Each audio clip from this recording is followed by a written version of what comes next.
안녕하세요. CNA 논술입니다. 8월 중등부 커리큘럼에 대해서 말씀드리겠습니다. 우선 중1은 세계문학을 통해 학생들과 즐거운 시간여행을 떠나보려 합니다. 1주차 선정도서 바르톨로메는 개가 아니다는 17세기 스페인을 다루고 있습니다. 장인을 가지고 태어난 주인공 바르톨로메가 꿈을 이루기 위해 어떤 노력을 했으며 그 노력이 철저한 신분사회와 장애인에 대한 차별로 어떻게 무너져 가는지를 자세히 다룰 예정입니다. 그리고 이를 토대로 진정한 자아 성찰에 대해서 아이들과 깊게 이야기해보는 시간을 가지려 합니다. 마지막으로 이 작품은 작가가 11세기에 활동한 화가 벨라스케스의 그림 시녀들을 보고 창작했는데요. 이를 토대로 미술과 문학의 예술적인 관계에 대해서도 이야기를 나눠볼 예정입니다.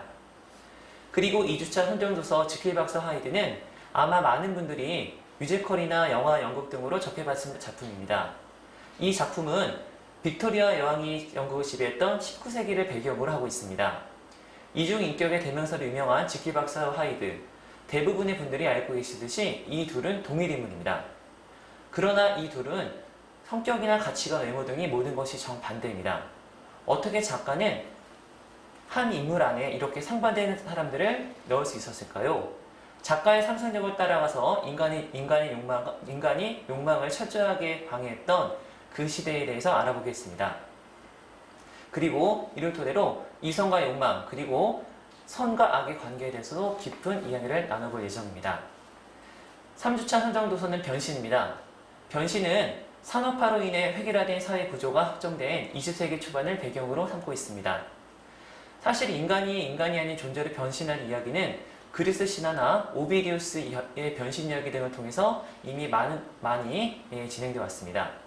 그러나 카프카가 이 작품을 통해 표현하고자 했던 변신은 기존의 변신과는 완전히 다릅니다.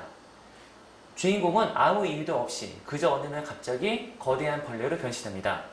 이 변신은 무엇을 의미할까요?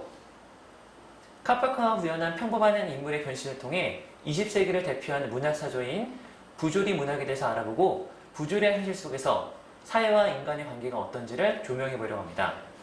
4주차 선정도서는 동물농장입니다. 동물농장 같은 경우는 고대 그리스의 작가 이솝에서 시작된 우화라는 장르가 공산주의를 풍자하는 날카로운 무기로 발전한 것을 볼 수 있습니다. 이 작품을 통해 20세기 중반 세계를 휩쓸었던 공산주의 혁명의 과정과 그 실패에 대해서 알아볼 예정입니다. 그리고 이를 토대로 오래전부터 인류가 추구해온 자유와 평등이라는 가치에 대해서도 심도 있게 이야기를 나눠볼 예정입니다. 마지막으로 5주차 선정도서 오헨리 단편서는 오헨리라는 필명으로 활동한 미국의 작가 월리엄 시드니 포터의 단편을 모은 작품입니다. 20세기 활동한 작가가 생각한 희망과 도덕, 사회, 그런 여러 가지 사항에 대해서 아이들과 이야기를 나눌 예정입니다. 지금까지 8월에 진행될 중1 커리큘럼에 대해서 말씀드렸습니다. 아울러 9월에는 동서양 보전 철학을 다루어 아이들이 철학적인 눈으로 과거와 현재를 바라볼 수 있는 그런 자리를 마련할 예정입니다. 중2 8월 프로그램에 대해서 설명드리겠습니다. 중2 8월 프로그램은 중고등학교 교과서 중에서 중요한 단편선을 전문을 읽어보고 그 작품에 대해서 심도 깊게 이야기를 나눠볼 예정입니다. 우선 1주차에서 다룰 작품은 자본주의와 우리의 삶에 대해서 다룰 예정입니다. 해당 작품은 조정래의 소설, 마술의 손과 양기자의 소설, 길모퉁이에서 만난 사람들입니다. 조정래의 마술의 손의 경우에는 자본주의 사회가 어떻게 농촌 사회를 무너뜨려 가는지, 자본주의 사회에 의해서 우리나라의 공동체가 어떻게 무너져 가는지를 다루는 작품입니다. 그리고 양기자의 길모퉁이에서 만난 사람들은 어느 정도 자본주의가 확정되고 나서 서울의 모습이 어떻게 변해가고 있는지를 구체적으로 다룬 작품입니다.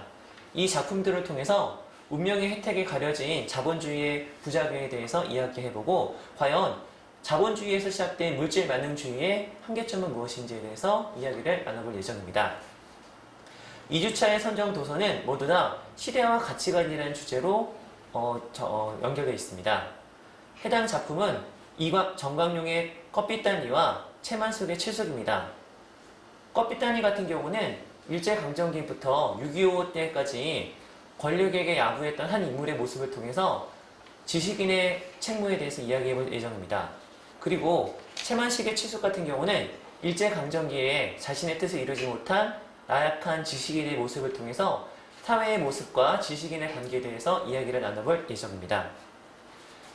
3주차에서는 인간과 자연의 공존이라는 주제로 작품을 이야기해볼 예정입니다. 해당 작품은 이상곤의 고양이가 기른 다람쥐와 이효석의 산입니다. 고양이가 기른 다람쥐는 다양한 동물들과 인간이 함께 살아가고 있는 현대사회의 모습을 통해 생태학적인 관점에서 인간과 자연의 공존에 대해서 이야기할 예정입니다. 이효석의 산은 자연의 모습을 상징하는 산과 그에 대비되는 인간들의 군락인 마을의 대비를 통해서 과연 인간은 자연 속에 속해 있는지 아니면 자연과 대비되는 존재인지에 대해서 이야기를 나눠볼 예정입니다. 마지막으로 4주차에서는 권력과 개인의 자유에 대해서 이야기를 나눠볼 예정입니다. 해당 작품은 이청준의 건방진 신분파리와 전상국의 우상의 눈물입니다.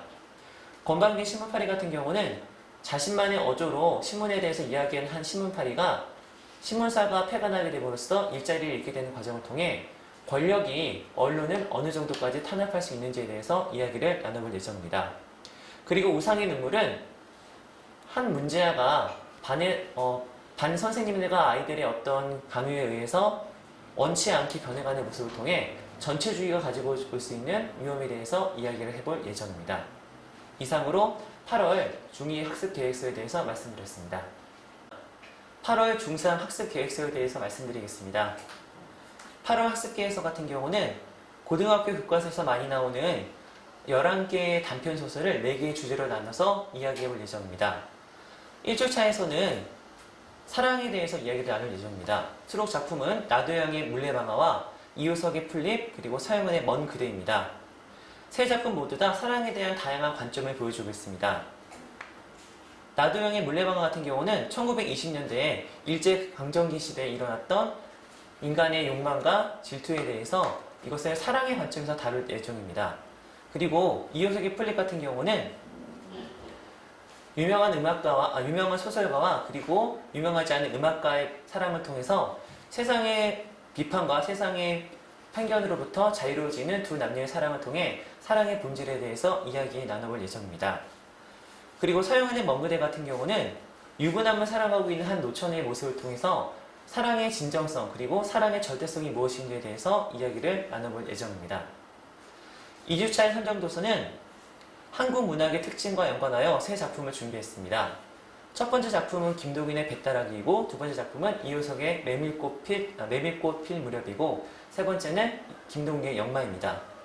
세 작품 모두 다 떠난다는 것의 의미에 대해서 나눠볼 예정입니다.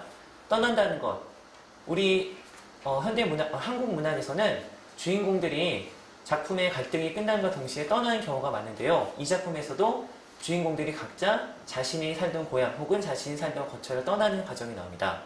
그런 모습을 통해서 인간에게 떠남이라는 것과 운명의 관계는 어떤 것인지 한번 이야기를 해볼 예정입니다. 그리고 이를 토대로 과연 인간의 운명은 정해져 있는지 아니면 인간의 의지에 따라서 바뀔 수 있는지 이런 철학적인 문제까지도 이야기를 나눠볼 예정입니다. 3주차에서는 나를 탐구하다라는 주제로 세 작품에 대해서 알아볼 예정입니다.